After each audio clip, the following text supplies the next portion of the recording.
Hello बच्चों, स्वागत है आपका मेरे YouTube चैनल पे।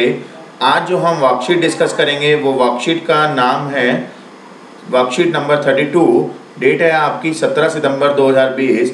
सब्जेक्ट है आपका सोशल साइंस, जो कि इंग्लिश मीडियम में है। Democratic politics chapter 3 electoral politics, ये चैप्टर का नाम है बच्चों। ये इंग्लिश मीडियम में हम डिस्कस करेंगे। हिंदी मीडियम में भी मैं अपने चैनल पे डाल चुका हूँ, तो आप चैनल को सर्च कर सकते हो ऋषभ कंप्यूटर क्लासेस के नाम से, तो वहाँ पर आप वीडियो को देख सकते हो। क्लास है आपकी 9th। एज यूजुअल आपको यहाँ पर नाम लिखना है बच्चों, और यहाँ पर आपको अपने क्लास टीचर का नाम लिखना है।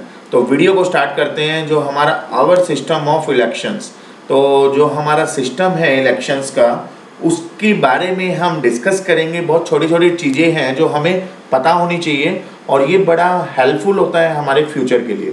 ठीक है बच्चों, तो जल्दी से आप सब्सक्राइब कर लीजिए अगर आप न्यू यूज़र हैं, विद बेल आइकन। ठीक है बच्चों, तो देखिए पहला पॉइंट है जनरल इलेक्शन। जनरल इलेक्शन का मतलब है क्या? लोकसभा एंड विधानसभा, दो टाइप के हमारे इलेक्शन होते हैं। एक होता है विधानसभा और एक होता है Lok Sabha. Are held regularly after 5 year, after every 5 year in our country India. India देश के अंदर हमारे यहाँ पर दो टाइप के इलेक्शन होते हैं। एक है लोकसभा और एक है विधानसभा। दोनों के दोनों हमारे 5 साल के बाद यू कैन से हर 5 साल में रेगुलरली होते हैं। तो लोकसभा क्या होते हैं, जैसे कि आप देख रहे हो माननीय मुख्यमंत्री जी हैं हमारे, प्रधानमंत्री, ये लोकसभा का इलेक्शन कॉम्पीट करके फाइनली वो जीते थे, तब इनको हमारे यू कैन से प्रधानमंत्री डिक्लेयर किया गया था, जिसको हम प्राइम मिनिस्टर भी इंग्लिश में बोलते हैं। विधानसभा मतलब स्टेट वाइज होता है, जैसे कि दिल्ली हो गया, यूपी हो गया, हरियाणा हो गया, पंजाब हो गया, बिहार हो गया। इस टाइप से अलग अलग जो स्टेट हैं हमारी, सभी में इलेक्शन होते हैं। जैसे कि दिल्ली में जो मुख्यमंत्री जी हैं वो है हमारे केजरीवाल जी। इसी तरह से हरियाणा में मुख्यमंत्री जी हैं हमारे मनोहर लाल खट्टर जी। इस टाइप से जो है सभी जो है हर एक स्टेट के मुख्यमंत्री है। तो वो क्या है कि 5 साल में जो इलेक्शन होता है, हर 5 साल के बाद वो दोबारा से इलेक्शन होता है। वो सेम भी हो सकते हैं जीतने के बाद, और वो दूसरी पार्टी के भी हो सकते हैं। ठीक है बच्चों, तो after 5 year the Lok Sabha and the Vidhan Sabha stand dissolved. Election are held in all constituency at the same time, either on the same day और within a few day. तो 5 साल बाद जो है विधानसभा और लोकसभा दोनों के दोनों डिसॉल्व हो जाते हैं। मतलब जो भी उस टाइम पे कॉन्स्टिट्यूएंसी में बंदे थे वो सभी के सभी हट जाते हैं, और कुछ पर्टिकुलर दिन या कोई ना कोई कुछ दिन के अंदर इलेक्शन दोबारा से होते हैं लोकसभा और विधानसभा के। फिर दोबारा से कोई ना कोई पार्टी आती है, मे बी वो सेम भी हो सकती है और वो डिफरेंट भी हो सकती है। उसको बोलते हैं हम बच्चों जनरल इलेक्शन। ठीक है, उसके बाद होता है बाय इलेक्शन। बाय इलेक्शन का मतलब क्या है? Sometime the election is held only for our constituency to fill the vacancy caused by death और resignation of member. This is called a by election. तो कहने का मतलब है बच्चों, कुछ इलेक्शन में जो कॉन्स्टिट्यूएंसी के अंदर कुछ पर्सन ऐसे होते हैं जिनकी डेथ हो गई ड्यूरिंग मतलब पूरे उनका टर्नओवर नहीं हुआ, या रेजिग्नेशन दे दिया, उन्होंने इस्तीफा दे दिया, तो वो सीट जो है वो खाली हो जाती है। उसके लिए जो कॉन्स्टिट्यूएंसी बनाई जाती है, फिर रखा जाता है इलेक्शन। तो उस इलेक्शन का नाम होता है बच्चों बाय इलेक्शन, उपचुनाव। ठीक है, उसके बाद है इलेक्टोरल कॉन्स्टिट्यूएंसी। इलेक्टोरल कॉन्स्टिट्यूएंसी का मतलब क्या है कि country is divided into different area for purpose of election. तो हमारी जो इंडिया है उसको अलग अलग एरिया में तोड़ दिया जाता है पर्पस ऑफ इलेक्शन के लिए।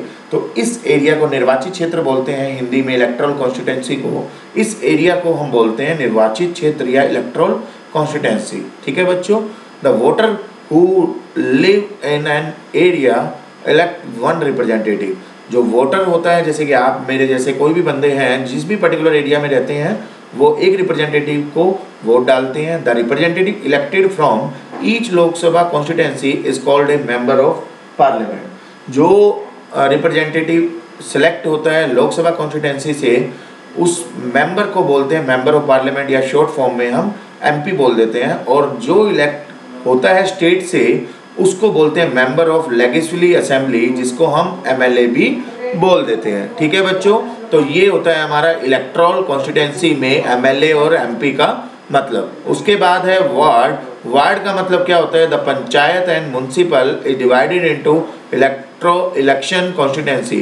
पंचायत और म्युनिसिपल जो भी होते हैं हमारे, उसको डिवाइड किया जाता है इलेक्शन कमीशंस में, तो कॉन्स्टिट्यूंसी में। This is called ward. These constituency are counted as a seat. उनको हम सीट भी बोल देते हैं, काउंट कर लेते हैं। उसके बाद होता है बच्चों रिजर्व कॉन्स्टिट्यूंसी। रिजर्व कॉन्स्टिट्यूंसी एक स्पेशल कॉन्स्टिट्यूंसी होती है जो कि गवर्नमेंट ने कुछ स्पेशल बंदों के लिए ही रखी गई है। सर्टेन वीकर सेक्शन में not standard good chance to get elected and to get win may और not have the required resources. कुछ लोग जो कमज़ोर व्यक्ति होते हैं वो उनको चांस नहीं मिलता इलेक्शन में खड़े होने के लिए, या अगर वो खड़े भी हो जाते हैं तो उनके पास पर्टिकुलर रिसोर्सेज नहीं होते। तो इस वजह से क्या है कि वो इलेक्शन के अंदर खड़े नहीं हो पाते। Education and contact to contest. तो इनफैक्ट वो एजुकेशन एंड कॉन्टेक्ट को भी कंटेस्ट करते हैं। इफ़ दैट हैपन, इस तरह की सिचुएशन हैपन होती है, our parliament and assembly would be deprivated of the voice of a significant section of our population. तो जो पार्लियामेंट है एंड असेंबली है वो जो है इनकी आवाज़ जो है वो नहीं हो पाती। तो इस चीज़ के लिए उन्होंने क्या किया? The makers of our constituency thought of a special system of reserve constituency for the weaker section. तो फिर कॉन्स्टिट्यूशन में एक चीज़ें पास की गई, स्पेशल सिस्टम बनाया गया रिजर्व कॉन्स्टिट्यूंसी के लिए, जो कि सिर्फ और सिर्फ कमज़ोर व्यक्तियों के लिए ही होगा। उनमें कौन कौन से व्यक्ति आएंगे वो यहाँ पर बताया गया था। Some constituency are reserve for people who belong to the schedule caste and schedule tribes. This is called reserve constituency. So basically यहाँ पर जो कॉन्स्टिट्यूंसी रिजर्व पीपल रखे जाते हैं, दैट इज शेड्यूल कास्ट और जो शेड्यूल ट्राइब्स होते हैं वो इस कॉन्स्टिट्यूंसी में आते हैं, तो उसको बोलते हैं हम रिजर्व कॉन्स्टिट्यूंसी।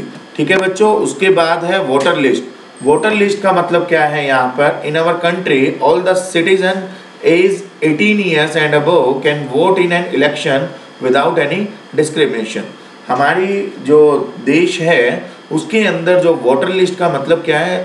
सारे के सारे पर्सन जिनकी एज 18 साल या उससे ऊपर है वो इलेक्शन में वोट कर सकते हैं विदाउट एनी डिस्क्रिमिनेशन।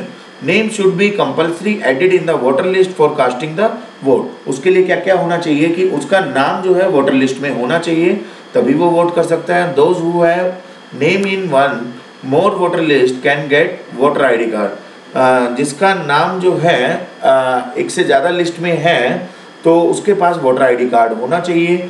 और the voter are required to carry this card. जब कभी भी वो वोट डालने जाता है तो उसके पास एक कोई ना कोई कार्ड होना चाहिए या डिक्लेयर्ड होना चाहिए कोई आइडेंटिटी प्रूफ, जिससे वो जब कभी भी वोट डालने जाता है, so that no one can vote for someone else, जिससे कि कोई दूसरा बंदा उसकी वोट ना डाल पाए। ठीक है बच्चों, ये होता है आपका वोटर लिस्ट। उसके बाद है नॉमिनेशन ऑफ कैंडिडेट। नॉमिनेशन, जो कैंडिडेट हमारा इलेक्शन में खड़े होते हैं उनका नॉमिनेशन होता है, तो वो यहाँ पर बताया गया है। Political party nominate their candidate who get the party symbol and party nomination is often called party ticket.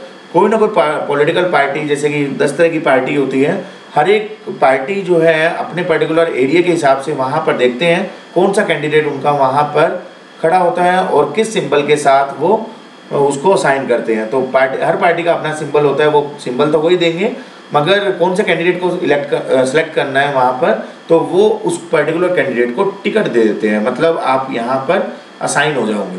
ठीक है। Every person who wishes to contest an election has to fill a nomination form. जो भी person वहाँ पर ticket मिलती है उसको एक नॉमिनेशन फॉर्म फिल करना होता है। नॉमिनेशन फॉर्म में क्या क्या चीज़ें होती है? Every candidate has to make a legal declaration of serious criminal case, assets, liabilities, educational qualification etcetera. जो भी कैंडिडेट वहाँ पर नॉमिनेशन फॉर्म फिल करता है उसमें क्या क्या चीज़ें होती हैं कि उसके ऊपर कोई सीरियस क्रिमिनल केस तो नहीं चल रहा, उसकी जो प्रॉपर्टीज़ हैं, लाइबिलिटीज़ हैं, उसकी क्वालिफिकेशन है, मे बी वो PhD है, B.Ed है, MSc है, MA है, जो भी उसकी क्वालिफिकेशन है वो उसको वहाँ पर फिल करता है। Then the process of nomination of candidate is completed. फिर उसके बाद नॉमिनेशन को कंप्लीट मान लिया जाता है। ये प्रोसेस होता है हमारा polling and counting of voters. Voter cast their vote to favourite candidate on the polling booth.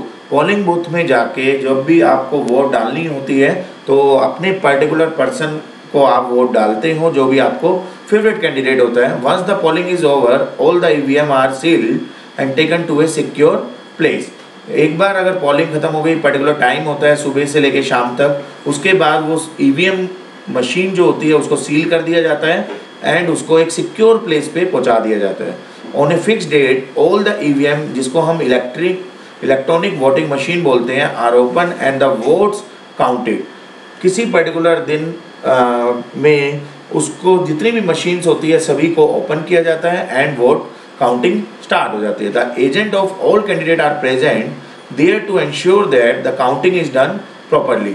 मान के चलिए 10 पार्टी के कैंडिडेट वहाँ पर खड़े हुए थे, तो हर एक पार्टी के एक एक एजेंट वहाँ पर प्रेजेंट रहते हैं काउंटिंग के टाइम पे, जिससे कि प्रॉपरली जो है वो काउंटिंग हो रही है उसको चेक करने के लिए, उसको देखने के लिए। The candidate who secures the highest number of voter from A constituency is declared elected. जो भी कैंडिडेट उन 10 में से हाईएस्ट नंबर ऑफ वोट ले पाता है उस कॉन्स्टिट्यूंसी में, उसको डिक्लेयर कर दिया जाता है, विजय घोषित कर दिया जाता है। ठीक है बच्चों, तो ये थी आपकी पूरी की पूरी वर्कशीट। उसके बाद हम देखते हैं क्वेश्चन एंड आंसर। क्वेश्चन क्या है पहला, जो कि हम डिटेल में पढ़ चुके हैं, what is the difference between general election and the by election. तो अभी ऊपर हमने देखा था जनरल इलेक्शन और बाय इलेक्शन का मतलब क्या होता है। जैसे कि मैंने यहाँ पर लिखा हुआ है, after 5 year Lok Sabha and assembly become part, then all electoral proof election are held on the same day or in a small interval or different day, we call this is called general election. ठीक है बच्चों, तो लोकसभा और विधानसभा दोनों के दोनों जो है हमारे इलेक्शन होते हैं आफ्टर 5 ईयर, और उसमें किसी ना किसी पर्टिकुलर डे या कुछ इंटरवल पे रखा जाता है, तो उसको बोलते हैं जनरल इलेक्शन।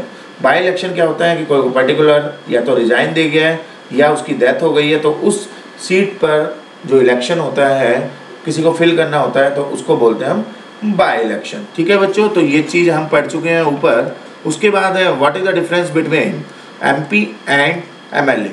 एमपी क्या होता है बच्चों, जो लोकसभा से जो भी मेंबर कॉन्स्टिट्यूंसी में इलेक्ट होता है उसको एमपी बोलते हैं, जिसको हम हिंदी में सांसद भी बोलते हैं। एमएलए कौन होता है, जो कि हमारा विधानसभा में कॉन्स्टिट्यूंसी में जो भी पर्सन इलेक्ट होता है उसको हम विधायक भी बोलते हैं। ठीक है बच्चों, तो ये है हमारा, यहाँ पर मैंने लिखा हुआ है the elected representative in Lok Sabha constituency is called MP and the elected member of the state assembly are called MLA. ठीक है बच्चों, उसके बाद है third question, what do you understand by voter list. Voter list से आप क्या समझते हो। वोटर लिस्ट से हम समझते हैं कि उसकी एज जो है वो पर्सन जो है इंडिया का होना चाहिए, एज उसकी 18 होनी चाहिए या उससे ऊपर, and who is eligible to vote which makes to identify them during an election. Voter ID card is generated after name in the voter list. Voter ID card जो भी जनरेट होता है वो वोटर लिस्ट के बाद ही होता है। Last question for this video बच्चों, mention the abilities of the candidate who fight the election according to your opinion. आपको अपने ओपिनियन के अकॉर्डिंग बताना है, जो भी पर्सन फाइट करता है इलेक्शन के अंदर उसकी एबिलिटीज़ आपको बतानी है। तो यहाँ पर बच्चों लिखा हुआ है the candidate who fight election must be honest होना चाहिए, एम्पैथी होना चाहिए, करेजियस होना चाहिए एंड गुड कम्युनिकेशन स्किल होना चाहिए। तो these are the qualities of the, it should be quality that will be who fight the election in the election board. ठीक है बच्चों, तो ये सारी चीज़ें थी जो हमने वर्कशीट में पढ़ी और क्वेश्चन आंसर किए। तो अगर आपको वीडियो समझ में आई है, पसंद आई है, तो जल्दी से लाइक कर दीजिए। यूज़र अगर आप न्यू हैं तो सब्सक्राइब कर लीजिए एंड फाइनली शेयर मैक्सिमम से मैक्सिमम करिए, जिससे कि जो भी आपके फ्रेंड सर्कल में है वो वर्कशीट को टाइमली कंप्लीट कर पाए। मिलेंगे नेक्स्ट वर्कशीट में नेक्स्ट वीडियो के साथ। अभी के लिए थैंक यू।